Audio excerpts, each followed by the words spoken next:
Welcome to the NHL Ice Guys. It's Saturday, October 7th, and it's our first Saturday show of the season. I'm Ian Cameron for Sportsbook Review. I'm joined by Alex B. Smith. We think we're going to be joined by Dana Lane. He's having some issues with getting Google Hangouts, getting us to see and hear him for some reason. He sees his picture showing up there. He's going to keep trying to join us. Andrew will be back Tuesday. He's got Canadian. It is Canadian Thanksgiving, by the way, this weekend here in Canada. So he's got some family family get-togethers that he's dealing with and attending today. So he'll be back on Tuesday's show. Remember, Tuesday will be our next show after this one. Tuesdays, Thursdays, and Saturdays, 9 a.m. Eastern time. That is where you can see the Ice Guys every single week. So for now, it's just myself and Alex B. Smith, who is back with us after missing Thursday's show. I do want to start the show saying Best Bets got off to a nice start. We had 2-0-1 result with the Best Bets segment on Thursday. Hopefully we can do that, duplicate that success here on the Saturday show. But let's bring in Alex, my colleague here on the Ice Guys. Alex, how are you today? Looking forward to a big Saturday of hockey.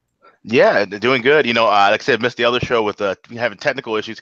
A lot of similarities to the actual NHL season and what we're going through. We're working things out, trying to get things, worked out and smooth over so we can have a nice run during the season. And a lot of teams had some good starts to start off the year, and other teams not so much. So it'll be interesting to see how the first weekend of the year goes.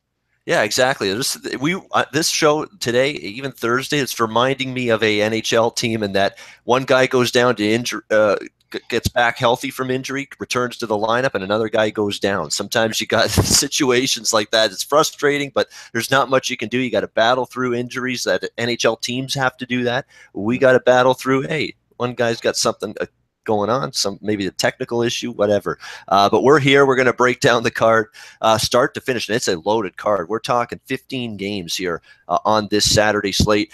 We've got 2 games at the top of the betting rotation that we're going to start with that have no lines right now, but I'll give a brief thought on it. Detroit taking on Ottawa. Look, Detroit gave you a very game effort against the Minnesota Wild. Very first game of the season, fired up in their brand new building, Little Caesars Arena. And took down the Minnesota Wild in that game, actually coughed up a lead and actually fought back, which was a very, very positive thing to see for the Red Wings, a team that I think is going to go through growing pains. But from a scheduling and spot perspective, that was probably a good time to buy in and take that Detroit team, a team that you figured would give you their best, opening up that new building, and they did so against the Minnesota Wild. I know my friend Alex there had a piece of the Detroit Red Wings as an underdog on Thursday night, and I mentioned that on the show, that he was liking Detroit in that game. But now they're going on the road to Ottawa. Let's see if this team can avoid, I guess you could say, bouncing, so to speak, off that big win at home. On the flip side, you got Ottawa that played a good game offensively against Washington, but this team defensively, and I know Guy Boucher is going to want this team to dig in defensively. He's a 1-3-1 system guy.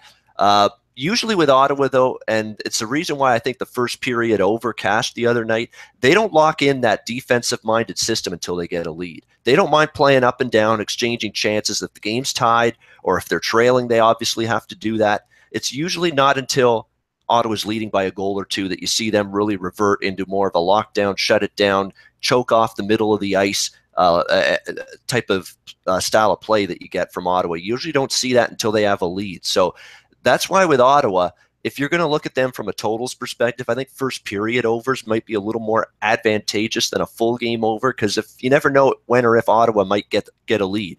And I've noticed last year and so far this year, when they get that lead, that's when they really try to dumb down and slow down the game and really grind it, put the stop sign up. Nobody's going to have transition rush chances against us when we've got the lead. We really try to stop that. So this is a fascinating game. We'll see if Erik Karlsson can get back into the lineup. No line here on this game. Probably not a game I'm going to get involved in, because you'd think Ottawa's still going to be a pretty significant favorite. And as you know, not a big, heavy late chalk kind of guy in the NHL. That's not the way you build a bankroll in the NHL. You got to, look for smaller favorites, totals, and underdogs. That's always been my mantra. So I think Ottawa's going to be commanding pretty heavy price here in that one. Tampa Bay, Florida, no line there. Tampa Bay getting the win last night, but Florida gave them a good battle. No denying that. A game that went over the total as well. Tampa Bay, a situation I think where with them, They are going to be, a team that if they stay healthy, and health was their downfall last year when you had Stamkos out for as long as he was, Kucherov, Edmund missed time. And obviously you felt the effects, but now all of those guys are back, and you've got a situation where Braden Point, is a guy that really stepped up last season, was a big contributor for this team, and he's now a guy that's even given them even more depth, I think, especially up front on the forward group. Florida, Bob Bugner, I think, was a pretty decent hire. He's a guy that has experience coaching. He was Windsor Spitfires head coach in junior hockey a long, long time ago. He's been in the NHL now at the assistant level for a couple of years. So Bob Bugner's a good hire for the Florida Panthers, I think, and he's going to help them gradually defensively. But obviously tough ask starting the season with Tampa 2 games in a row. Might get a little bit of a better price with Tampa tonight because they're on the road. Obviously, that's usually the case. So I'd lean Lightning, but we'll see where that number comes out. We got Colorado, New Jersey. This one is a afternoon game, 2:05 Eastern, so make note of that. New Jersey minus 140, minus 150 favorite. Colorado pulling the upset against the New York Rangers, a massive underdog. And I said that on the show Thursday. I'm not in love with Colorado, but I was so anti-Rangers that I said it's worth a shot on Colorado at the big underdog price in that game. And sure enough, they get the win against the New York Rangers. And any talk about dissension in the ranks with Matt Duchene and the team, because he thought he was going to be traded. He probably wants out at this point because it's a floundering organization, but he's still there. Would it cause a problem with his performance on the ice? Nope. He scored the very first goal for Colorado, played a very good game. But Matt Duchene seems like a good professional and a good guy. If you see him in interviews, he's usually blocks out all the negative noise about, are you going to get traded? Are you not going to get traded? Are you happy that you didn't get traded? He didn't really talk much about any of that. This is going to be an interesting season for the New Jersey Devils. Obviously, it's a team that, one of the worst teams in the Eastern Conference last year, still going to be challenged, I think, to score goals, really going to have to rely defensively to get things done. I know, Taylor Hall to me is a guy that's supposed to really, really help this team offensively, but I just haven't seen that from time to time consistently enough from him. Corey Schneider and Keith Kincaid, that goaltending duo has to be a lot better. Neither one of those guys was extremely consistent last year. So interesting game here. Alex, what do you think of Colorado? Do you think that Rangers game the other night's a sign that maybe this team could be better than people thought coming into the season, or was that more bad Rangers than good Avalanche? In your own opinion, what happened in that first game? I think it's a bit of a balance of both. I mean, the Colorado's going to be a lot more competitive, I feel, this year than last year. They got off to a really bad start and just could never find their footing. And like I said, this Rangers team, I'm low on this Rangers team this year as well. If if Lundqvist starts to falter early, this team is in serious trouble. So they're going to have to. He's had to really carry this team on his shoulders for so long, but he's going to have to do it once again, especially because we see times where their offense just completely just fades away, and then they come back. They have no consistency really in any part of their game, offensively, defensively, or within their goaltending over the last couple of years. So I think it is more bad Rangers, but it touches on a point you mentioned earlier about not playing. You have to avoid heavy favorites, especially early in the year. You look at Colorado; they were a 2-1 dog cashing in that game. Last night we saw the Vegas Golden Knights cash as a 2-1 dog. So favorites, there's never a good time to play favorites in the NHL, but especially early in the year. It is, because you've got new situations, new teams, new personnel. You're just never quite sure. And you're never quite sure who's going to be rolling and have that chemistry that early in the season. So it's a situation where you got to be very, very careful. I mean, again, even throughout the season, I think laying north of minus 150, you're asking for some trouble in terms of trying to get out of the season with a plus unit profit in your bankroll. But it's even more so, as you said, early in the season. We've got Nashville-Pittsburgh next game on deck. There's already seeing sixes now with Pittsburgh games again. It's what it should be, because this is still going to be a high-scoring team, and they've had warts defensively in a big way so far through their first 2 games. Like, they've played the St. Louis Blues and the Chicago Blackhawks, and we've seen this Penguins team really struggle to keep the puck out of their own net, to the tune of allowing 10 goals obviously to Chicago, 5 goals to St. Louis. Antti Niemi wasn't very good. Matt Murray against St. Louis could play better in net than he did, but I think Matt Murray will be fine. Every goalie's going to go through maybe a little 1, 2, or even 3 or 4 game rough patch. Doesn't mean you throw them in the garbage can and they're done. I think Matt Murray's going to be fine still. But there is an issue with this team center ice wise. I mean, you've got Crosby and Malkin, 1-2 centers, but you had a Nick Bonino before that, right behind them. Giving them one of the deepest center ice positions in hockey. But now you got the likes of Greg McKegg and Carter Rowney and these guys now as depth centermen. I mean, there's a big drop off now in terms of this team's center ice depth. Patrick Hornquist has started the season injured. Defensively, Ron Hainsey, gone. So there's a little shuffling back there. Matt Hunwick comes over from the Toronto Maple Leafs. Ian Cole, Oli Mata, Schultz, Letang, and Dumoulin, the same from last year. But, some of these guys, they've got to prove they can do it again. Specifically Ian Cole, who had a great season last year. Could he be as good on that blue line? Even Dumoulin now has been elevated with Chris Letang. So a lot of is shuffling on the back end in terms of positioning, in terms of the 1 through 6. And then on the bottom 6 forwards, there's some drop off this year. I mean, you could always say Pittsburgh could roll 4 lines and do all that. They've still got one of arguably the best top 6 in the NHL forward wise. But the bottom 6 isn't as deep as it was in years past. And that's going to be something that you want to monitor. I mean, they've had Hagelin with Kessel in years past, and they've had to move Kessel up because of those depth issues that they have. Nashville, Pittsburgh, we got a total 5.5 to 6 in this game.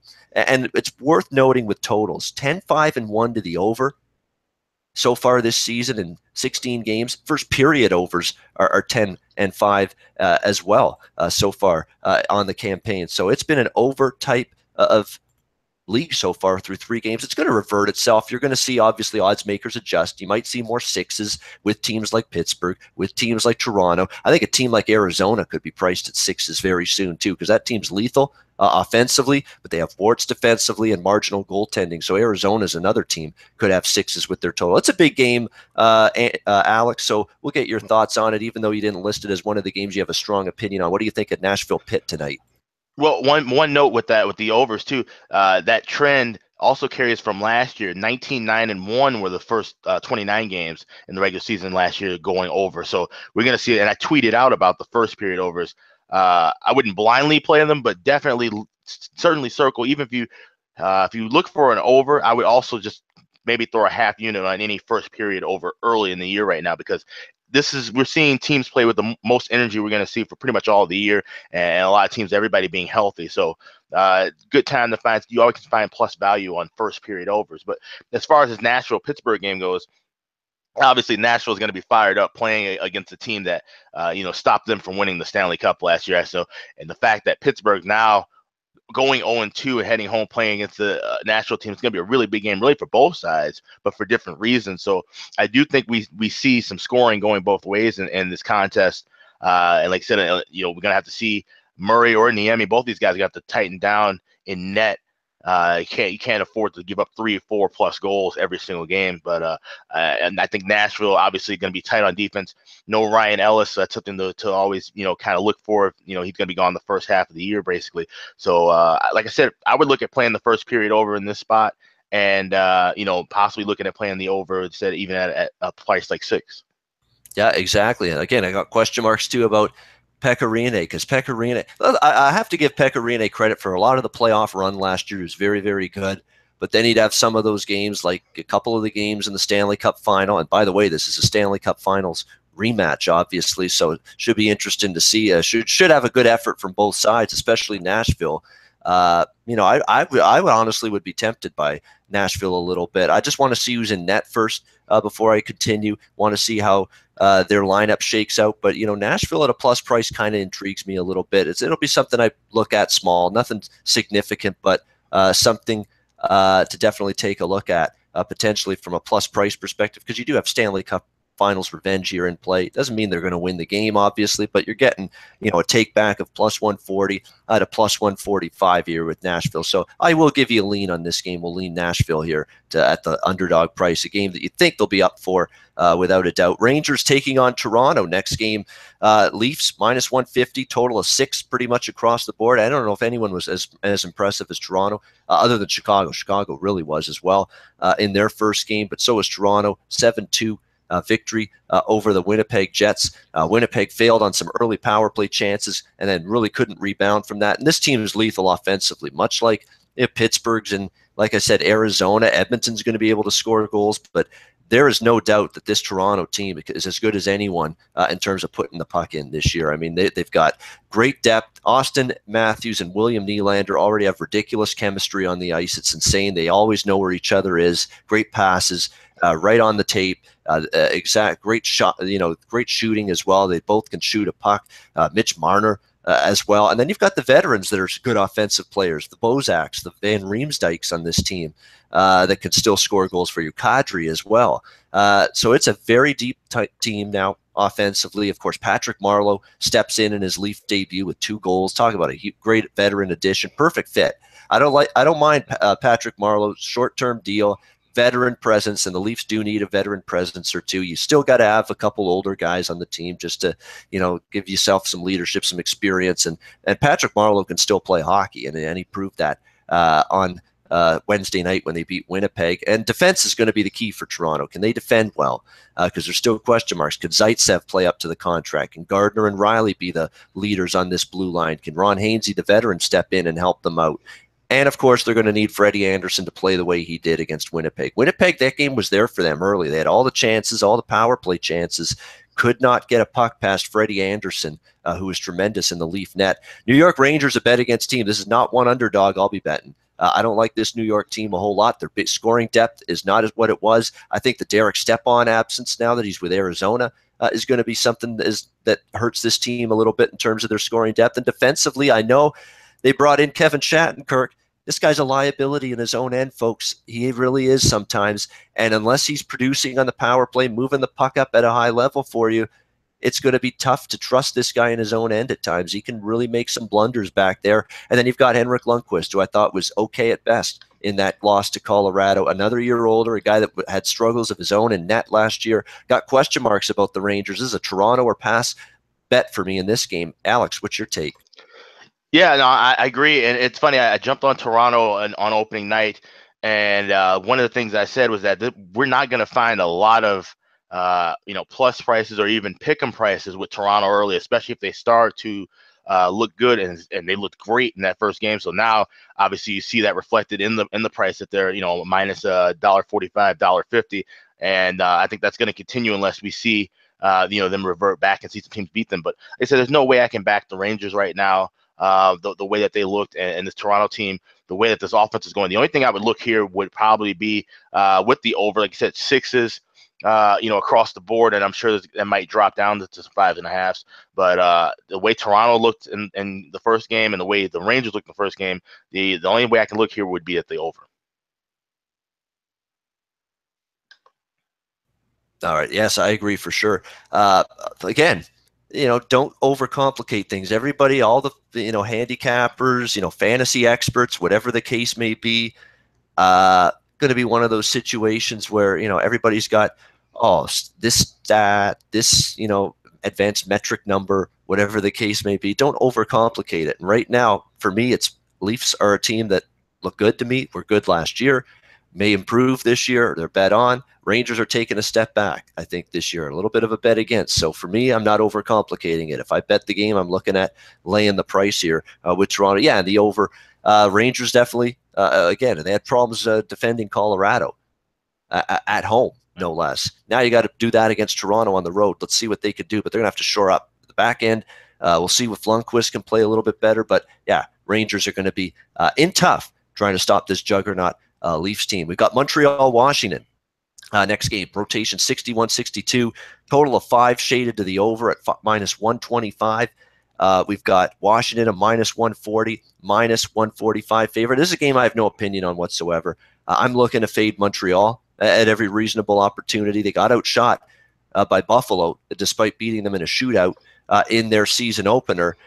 Decent performance, though, from them. I thought they played okay. I mean, either team could have won that game, and it ended up going Montreal's way on Thursday night. But again, Washington, to me, I don't think this team's going to be quite the regular season dominator they've been in years past.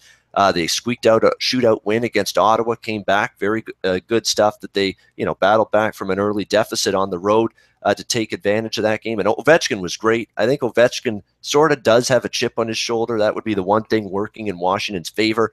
He didn't like the way last season ended. Just people saying that a chance to win a cup has passed him by, that now there's so many other players in the league now that have passed him by, Crosby's, McDavid's, Matthews, you go on down the list. So there looks to be a little motivation on this guy's side right now, Alex Ovechkin. He played like it. He played a really good game, really was good at both ends of the ice, paid attention to back checking and defensive awareness as well. So good stuff there from Alex Ovechkin in that game against Ottawa. But, minus 145, not a price I'm interested in, even though I'm looking to go against Montreal. I just think Washington is still a little bit overvalued because I don't see them being able to do what they did last year. That was eggs all in on an all-in season, put all the eggs in one basket to win a cup. It didn't happen. I think it could be a tough time trying to duplicate that. Alex, any thoughts whatsoever on this one? No, the only thing that stuck out to me with this matchup was the looking at the total. 17 of the last 25 meetings between these two teams, the game has gone under the total. So, it's priced at 5, a little bit of juice shaded to the over. So, I might look at the under here. You got Braden Holtby and Carey Price, two world-class goalies going against each other. It might not be a whole lot of scoring, but once again, like I said, the trend right now is to the over across the board with the league. So, this could be a game that might stay pretty low scoring. Yeah, there's going to be some games, obviously, that go under the total, but it's just very cautious for me right now. When you come out to a 10-5-1 type of start, as the overs have so far this season, it just means I'm going to be treading a little bit cautiously and with those overs because, we just want to see if there's an adjustment made at some point in time. Buffalo Islanders, next game, Islanders minus 125, minus 130, total 5.5. Yeah, I'll be looking at Buffalo as a plus price here. Played well enough against Montreal. I don't like this Islanders team a whole lot. They were absolutely deplorable defensively last night, getting bombed by the Columbus Blue Jackets. And if you talk about no qualms betting against certain teams on their home ice because they have no home ice advantage, you could probably say that a little bit about the New York Islanders. Even when they do sell out that building, it's not one of the louder, more raucous environments in the NHL. I think it's going to be a situation where Buffalo not going to be intimidated whatsoever. They felt they played a good enough game to win that opener. You get a small plus price with them. I'm just anti-Islanders. So for me, it's Buffalo in this game.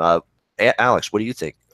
Yeah, one interesting note to point out that Thomas Gray started last night, and he was pulled after I think he only went about maybe 35, 36 minutes into that game. So Yaroslav Halak finished it out, and he's supposed to start tonight. So I haven't heard any indication if that has changed or not. So that's something to keep an eye on, if looking at that game.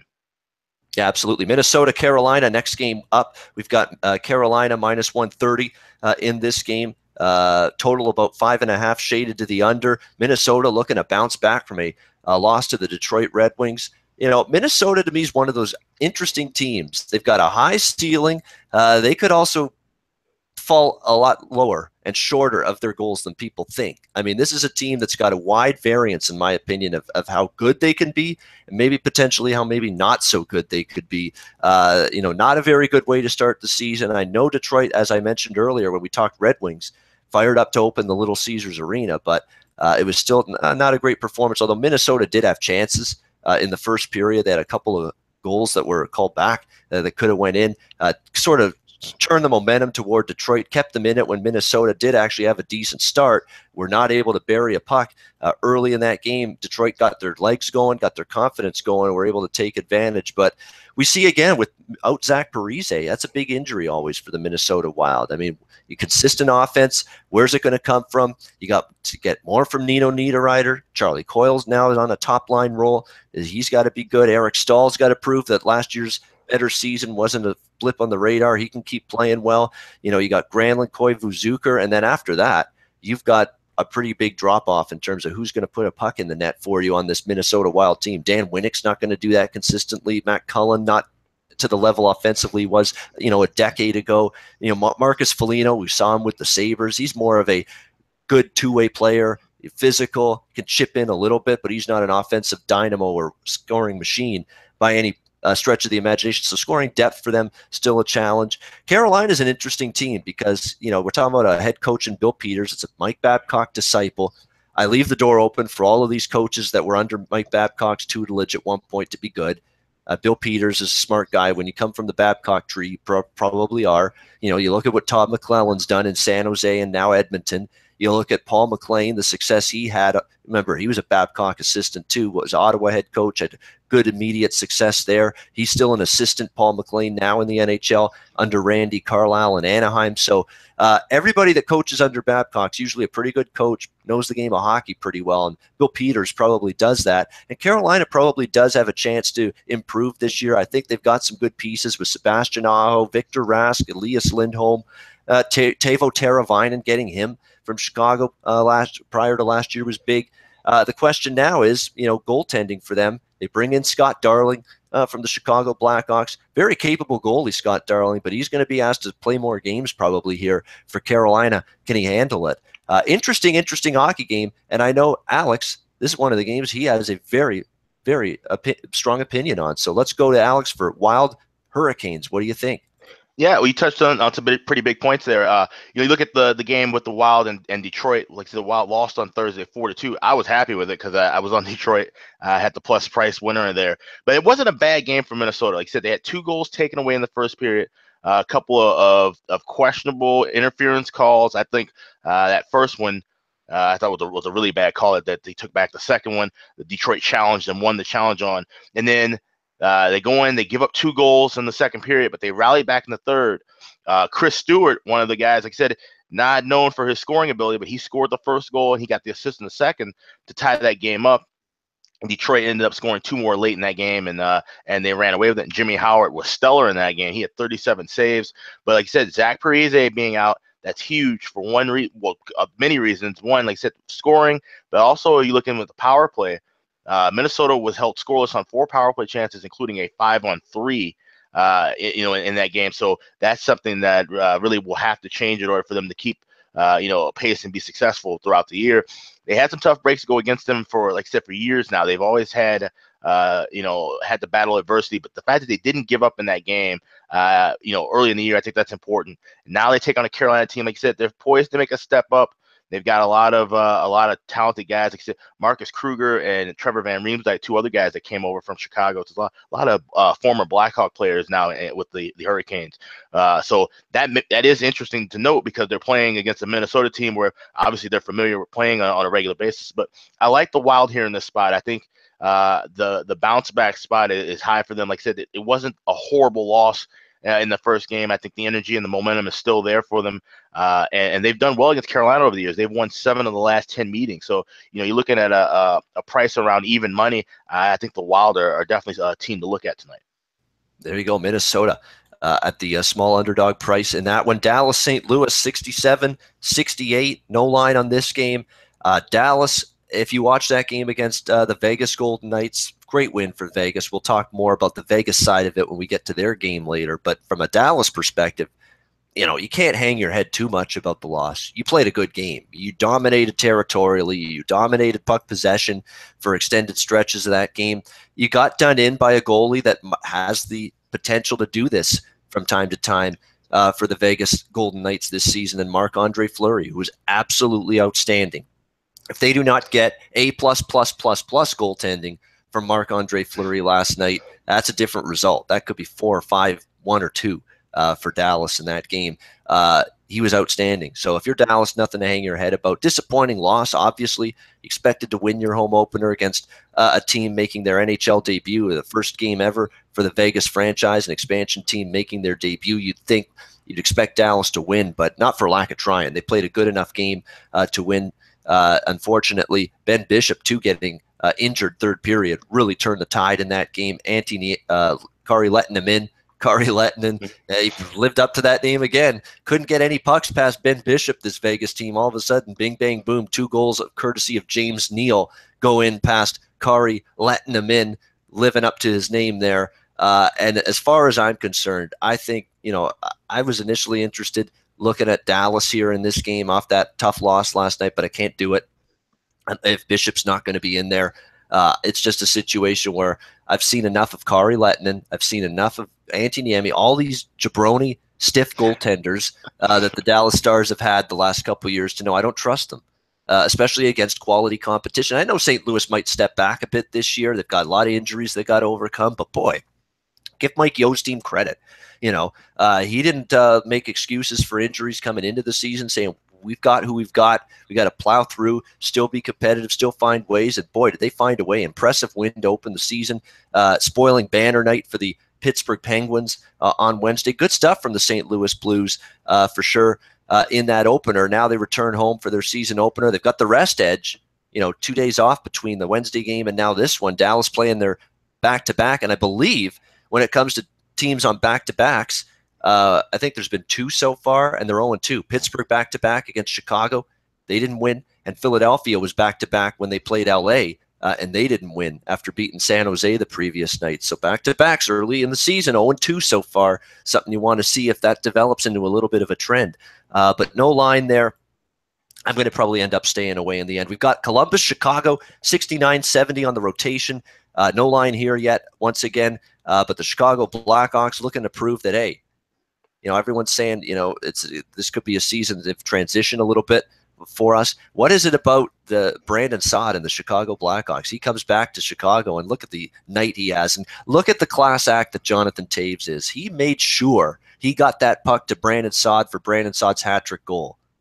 I mean, that's the kind of guy Jonathan Toews is because he could have scored easily there too, but hey, he gives the puck to Saad, you put it in, you get the hat trick, and Chicago just absolutely does a tap dance all over the Pittsburgh Penguins on Thursday night in their season opener. This is a fascinating game because I think most people think Columbus going to be a decent to good hockey team. It's just a question of defense, and can Bobrovsky keep playing well? So far, so good. Based on what I saw last night, and they're going to be able to score. They've got a lot of talent up front, Columbus, and Chicago pummeling Pittsburgh. That raised a few eyebrows. I know Alex is a big Chicago Blackhawks fan. He follows this team like a hawk, no pun intended. He is on top of this team like nobody's, like white on rice. He watches every game. He knows them inside and out. Usually when there's a Chicago thought in my mind for a Blackhawk game, whether I want to bet the game side or total, I'll ask Alex from time to time, what do you think of this game? Because he knows this team as good as anyone, and Alex is going to give us his take on the Jackets and the Blackhawks tonight. Alex, what are you thinking about this matchup? It's funny because obviously the big story here will be the Artemi Panarin going against Brandon Saad. That trade, I was not a fan of that trade at all. I was very unhappy with that. I thought it was terrible to get rid of Panarin. The way that him and Kane had clicked for the couple of years they played together was paramount, especially when you saw last year the Hawks toward the end of the season had some offensive issues. They weren't scoring, at a regular clip. Those two guys were always in sync. So to get rid of that didn't make sense at the time, but Brandon Saad comes back, obviously familiar with the organization. He's really good friends with a lot of the guys that are there, and they also bring back Patrick Sharp, another guy who was the good clubhouse guys. And you look at it, this team, there's so many veterans. You wouldn't think, oh well, clubhouse chemistry should be pretty standard, pretty the kind of the run of the mill. But no, you bring back guys, and like I said, maybe that can bring that spark and energy that they were lacking the last couple of seasons, and surely that's what it looked like on the ice, the way that they were scoring at will against Pittsburgh. I mean, and it wasn't just that Pittsburgh was just completely breaking down defensively. No, it was the Hawks, clean, crisp passing, great shots, great shot selection, something that we've seen that's been questionable at times from the Hawks, and they just kept firing at will. So now you got a Columbus team coming in. They scored 5 goals last night. Artemi Panarin had 3 assists in that game. So there's no line right now, but I can't imagine. I'm sure this total is going to definitely open at 6. Maybe we could even see a 6.5. And I wouldn't be shocked to see it go over 6.5. I think we're going to see offense of both teams. Jonas Corposalo might be starting for Columbus, something you might want to check on before looking at playing that game. I know Corey Crawford most likely will be starting for the Hawks, but like you said, overs are the thing, and I think we're going to see a lot of offense. I think both teams are going to be fired up to play against each other. That's it, Panarin returning back to United Center and Saad going up against his old teammates. So it should be a really fun one. I definitely will be tuning in and watching this game. Yeah, it is. This is one of the better matchups on the card tonight because just from a viewer's perspective, because you got a lot of good storylines going on. You've got two teams that, really impressed in their opener. Which team's going to carry that momentum forward? I mean, these are two teams that could the Jackets have been more impressive than they were against the Islanders last night? Probably not. Could the Blackhawks have been more impressive than they were against the Penguins in their opener? Obviously, probably not. But both of them were great. Let's see what they do tonight. Should be an interesting game. This one I won't have anything on it, but I'll be watching it for sure. We got Vegas and Arizona.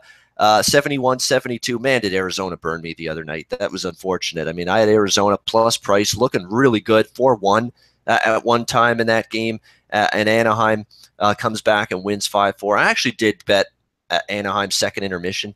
I felt the momentum was starting to slide to Anaheim. It was 4-3 at the end of the second period, and I said, I'm going to hedge a little bit here. Don't like the way this game was going for Arizona, and sure enough, Anaheim with the 2 third-period goals to turn that deficit into a 5-4 victory. Tough loss for Arizona, but again, Arizona's warts are going to be the back end, keeping the puck out of their own net. Louis Domingue to me was a stunner that he was in net because I thought Antti Raanta would be, and Antti Raanta is the better of those two goalies without a doubt, even though I've got concerns about Antti Raanta being a viable number one goalie in the NHL, consistently being able to play at a high level. Louis Domingue to me, not very good. Wasn't very good or consistent last year. So as soon as I saw him in net, got a little concerned, and he was not able to hold the fort for the Arizona Coyotes. We'll see if Raanta is able to go in this game tonight. He was expected to be cleared from that concussion he had suffered, but prior to the first game against Anaheim, it did not happen. So it'll be interesting to see if he's going to be cleared tonight for the home opener here against the Vegas Golden Knights. And I know Vegas got that huge win, emotional win against Dallas last night. Fleury stood on his head. They got 2 timely goals from James Neal, who's going to have to do that and be a massive contributor offensively for Vegas, which is challenged a little bit in terms of depth of scoring. And it was played out perfectly. Fleury made a ton of great saves, stood on his head a little bit, and James Neal got the 2 goals for the win. But I'm worried about this spot. Back-to-back now, you're going to Arizona, rested Arizona team. Gerard Gallant's quote after the win, too, last night, saying, I'm not even thinking about Arizona yet. We're going to enjoy this one. It's a big win for our team and the city of Las Vegas after everything, of course, last Sunday night with the terrible shootings from that demented crackpot there. Absolutely huge. It was sort of like a rallying point for Las Vegas here to see the hockey team not only debut in the NHL, but get a win. It's something to make everybody in the city of Las Vegas and the Las Vegas Valley happy and, get a little ray of sunshine back to the people of Las Vegas following just the horrific events of last weekend. So putting into context how big of a win that was for Vegas, now you're playing second of back-to-backs. I smell maybe a 5-0 thumping here or something like that for Arizona. But the problem is, I know Arizona defensively, can you trust them? But especially if Ranta's in net, which is unconfirmed at this point, this is definitely a situation where I would be looking to Arizona in some form, maybe the over as well. That defense held the fort, and Fleury did as well against Dallas last night. First of all, we don't know if Fleury's going to be in net again. I would doubt it. He faced a heavy workload last night. I don't think you'll see him back in there again. And the defense, I don't think, can shut down Dallas, though. Can shut down Arizona the way they shut down Dallas. We'll talk about this game with Alex, even though it's not on his radar. Alex, what did you think of Vegas and their first win last night and their chances tonight?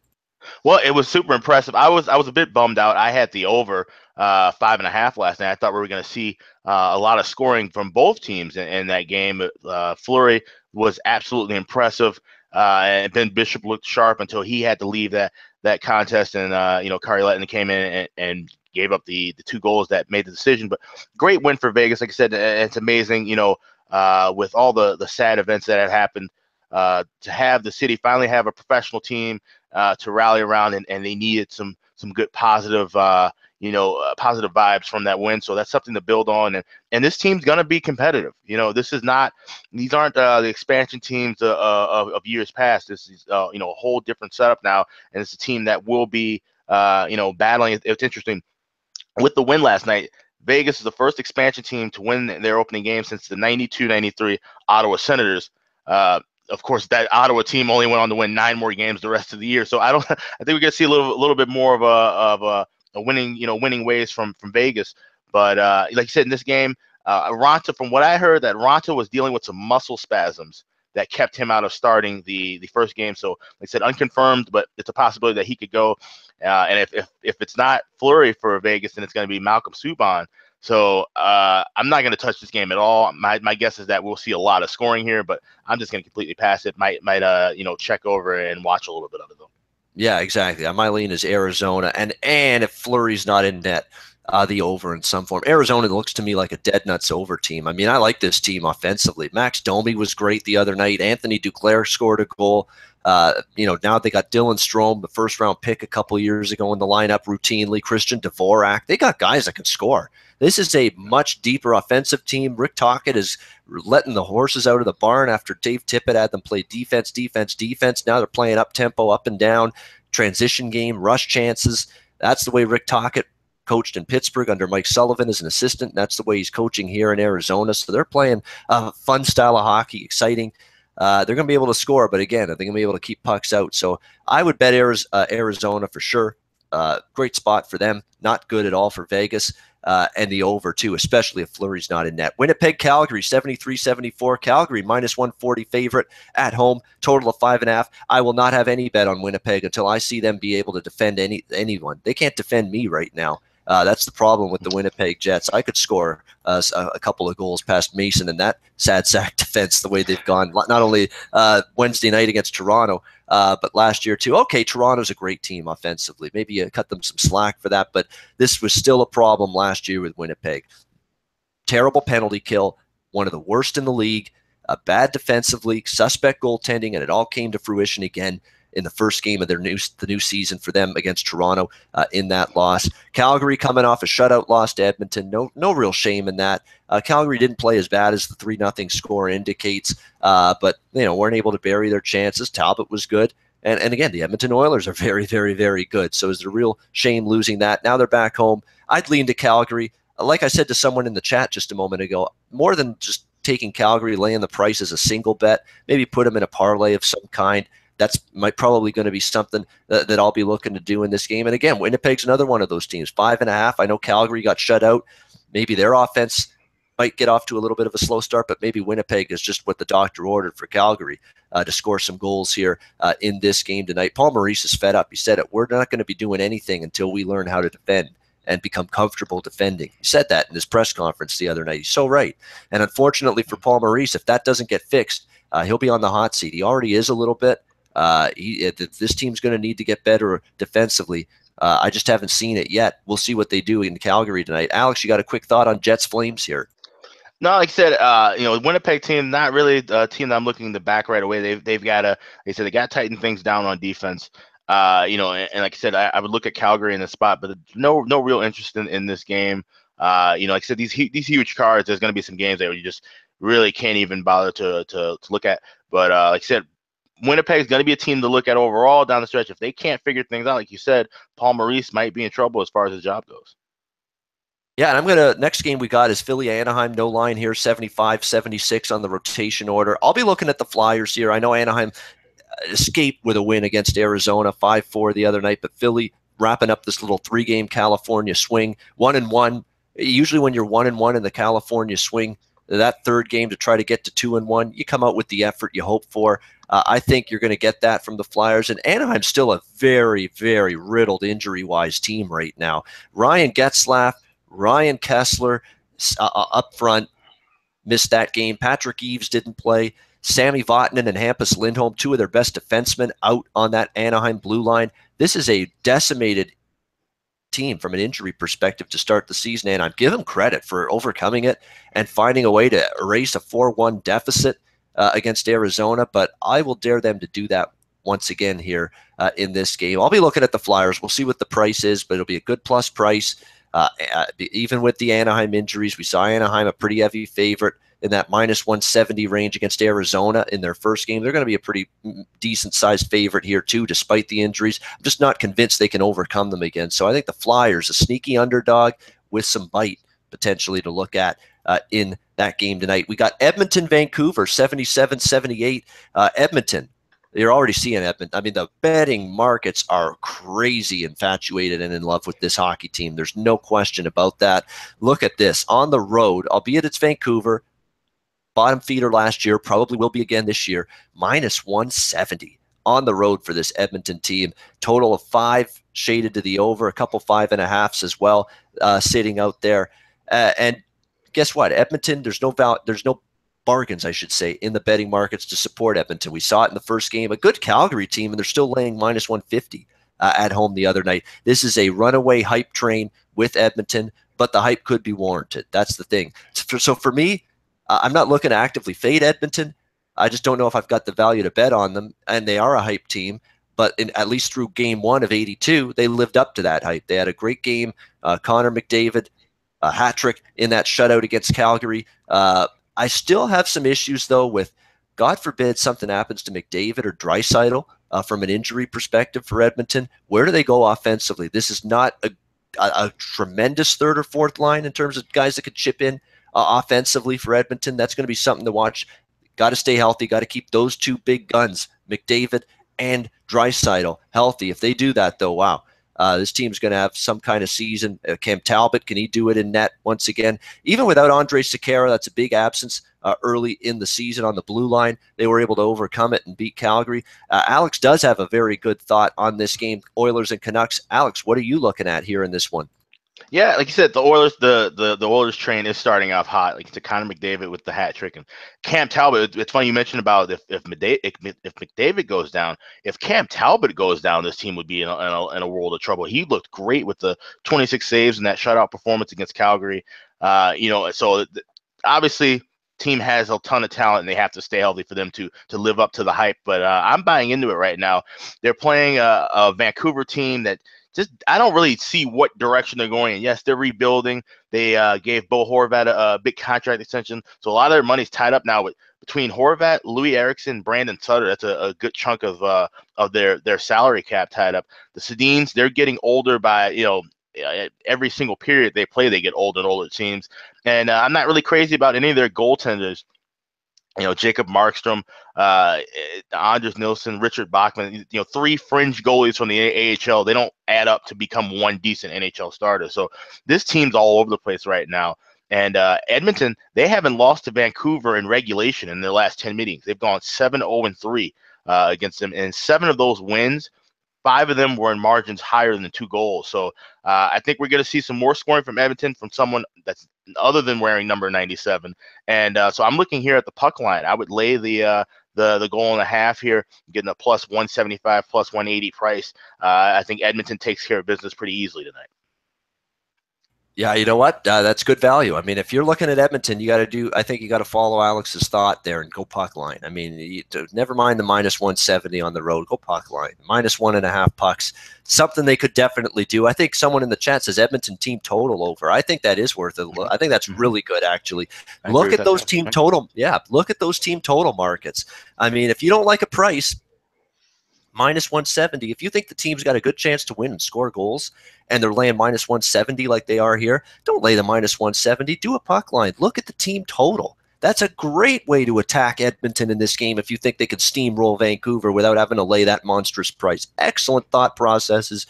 Alex with the puck line in the chat suggesting the Edmonton team total over. Delta 75 suggesting that. Great thought. You don't have to always lay the big wood with a mismatch situation. You can bet a team total over instead. You can bet maybe the other team under their team total. You can find other ways to get at your opinion and capitalize and cash in and profit from it rather than laying a money line price. Look at the team totals market. Look at the puck lines. That is invaluable advice, I think, for anyone that is betting NHL hockey on a daily basis. You don't always have to lay the big price. Look toward the derivative markets, and I don't think you'll be sorry that you did. When you look at it, LA San Jose, our last game, this is it, the last game. It's been a huge card. I mean, this is going to be one of the biggest cards, Alex, that we've talked about on a show all season long. 15 games. This is the end of the road, as Boys to Men once said a long time ago. The end of the road. LA and San Jose, 79-80. San Jose minus 130 favorite. Total of 5 shaded to the over at minus 120. And it's a situation here where I got nothing for it. Unfortunately, I wish I could give you a lean either way. These are two teams that I'm fascinated to see who looks worse, to be honest with you. I don't like the Kings a lot, even though they were good against Philly. Good first win for them. I I'm not a big fan of either of these teams. This is one of those coin flips. Don't like San Jose a lot. You saw San Jose just get absolutely trampled on by Philadelphia in terms of their team speed. They're going to have trouble defending speed all season long. Fast teams, good puck movement. It was San Jose's downfall last year. It probably will be their downfall a little bit again this year. An aging core. A lot of their best players and top players are in their 30s in age, and probably can only look down from here. So not interested at all laying a price with San Jose. A gun to my head type of deal. If I had to bet this game, I'd actually look to LA plus 110. I mean, at least LA had a nice solid win, although they were outshot and outplayed it for extended stretches by the Flyers. It was really Jonathan Quick and good penalty killing by the LA Kings that allowed them to win that hockey game. Since it's the last game, Alex, we'll bring you in here. Any thoughts whatsoever, Kings Sharks? For me, it's a clear pass, but I'd slight lean, if anything, to the Kings. It's funny. I passed it based on the price, but I leaned a little bit toward the Sharks here. These two teams always play each other very tough. They beat the crap out of each other. They do not like each other at all. And looking at playing in San Jose, the Sharks have had the edge against the Kings. They've won 8 of the last 11 meetings. That's combined with regular season and postseason. So that was the only thing that I looked. That was the only. That wasn't enough for me to put my money into it. But like I said, I think the Sharks. I think they bounce back and will look a little tougher. They'll be fired up for this game. So I would look at the Sharks, but this is a pass for me. All right. So that's probably a wise decision. I won't be involved. I said lean Kings. I'm just throwing that out there to give someone something, but I won't be betting this game. All right, we're going to wrap it up. Best bets went 2-0-1 on Thursday's show. We're only obviously going to have 2 best bets today because it's just Alex and I. Let's start with Alex. Your best bet to wrap up the show on this loaded Saturday card. Well, I talked about it earlier. The Minnesota Wild, they lost a tough game to open up the year, but now they try to have a chance to bounce back going into Carolina. I think they do have enough talent, and I think they will be motivated enough to try and get a win here and bring themselves up to 500. So you can search around. I played this game early at even money, but there's some good prices around now. Between plus 107 around to even a couple of plus 110s. But I like the Minnesota Wild tonight. Take care of business and grab 2 points. Yeah, you know what? My best bet was probably going to be on one of the games that has no line right now. So I've had to change it up, change on the fly, so to speak. We know that the NHL team's got to do that regularly in games. I got to do that here because one of my best bet was circled to be one of these games that doesn't have a line currently, but we got to go with something else. We're going to go with something that there is a line so that you guys can profit from it. We're going to keep it simple. I gave out a Toronto-Winnipeg over the total winner on what was it, Wednesday night on the closing line with Donnie Rightside, that 6 p.m. show. I was on as co-host every Wednesday on that show. I gave out Toronto-Winnipeg over. I'm going to go right back to Toronto over. I don't argue with anyone liking Toronto, but I'm going to stick with Toronto overs until this team, slows down offensively, and they're going to be tough. They're going to be tough. Like, don't you dare take penalties against Toronto right now because that power play just absolutely torched Winnipeg, and it's going to torch a lot of teams. I mean, that power play was top 2 or 3. Second, I think, last year in the NHL, their power play. And it looks like it's going to be every bit as good. You can get the over at 6 plus 100 is what you can get. 5 dimes. Jazz, among other places, has the total of 6 with a even money price plus 100. So that's what I'm going to go with here. Had to change things up, but it's still a good play because Toronto overs to me are going to be worth a bet until proven otherwise. Let's go Rangers Leafs over 6 plus 100. That'll be my best bet for the NHL Ice Guys here for this Saturday card. And let's see if we can keep the good streak going early in the season with the best bets. Minnesota for Alex.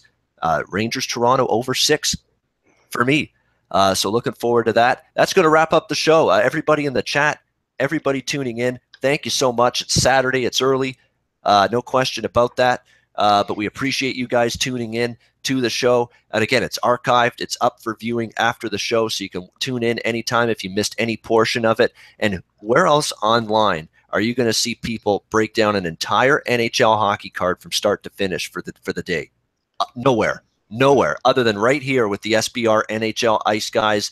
We'll be doing this every single Tuesday, Thursday, and Saturday, 3 days a week, 9 a.m. Eastern, 6 a.m. Pacific. Thank you all for tuning in. Enjoy the Saturday hockey card. Lots of games to watch and bet. Good luck with all your wagers. Happy Thanksgiving to any Canadians tuning in, and I know there's a bunch of you, happy Thanksgiving this weekend. We'll talk to you on Tuesday. Enjoy the games, and good luck.